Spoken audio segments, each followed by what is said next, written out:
The new mayor's message and life story drew several hundred people to wait in line to meet him at a City Hall open house this afternoon. CBS 2's Chris Tye spoke with them about their thoughts ahead of their meet and greet with the new occupant of the 5th floor office. He is live at Daley Plaza with that part of the coverage. Chris?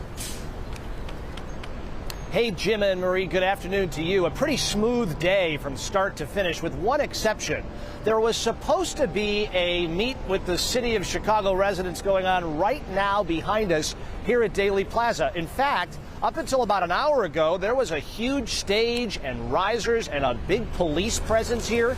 But we were told about 60 minutes ago from the Johnson team that they simply ran out of time and that event was scrapped. Now, that did not mean that all Chicagoans who wanted to get up close and personal with the new mayor couldn't do so. There was, as you mentioned, that open house inside City Hall today where some folks came with very pointed questions. Others wanted to just extend their well wishes. This was the line that snaked through City Hall midday today. Some of these folks have made it their civic routine to be here for these open houses that go back to at least the years of Richard M. Daley.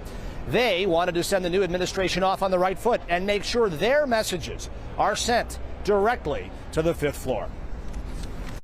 I want to tell the mayor that I'm proud, I'm happy, and that I want to stand by him as he continues this work that we need so badly in the city to keep us all safe. And you're a city employee who used a vacation day to convey that message. That is correct. I just wish him the best because I know he got a lot of challenges, so you just pray for him because I'm also an ordained deacon, so just pray for him and wish him well, You got much success because I know he got a lot of work to do.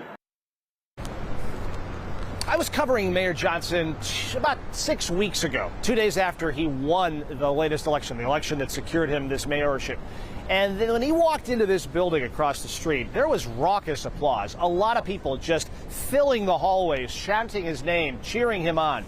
That was not the case today. It was a celebratory mood, but it was a work day. He whisked himself into City Hall, went up to that 5th floor, did the people's business, met hundreds of people that you just saw a few of them right there. But this was very much a work day as his administration takes shape here, day one in the city. We're live at Daley Plaza. Chris Tye, CBS 2 News. The work begins. Thank you, Chris.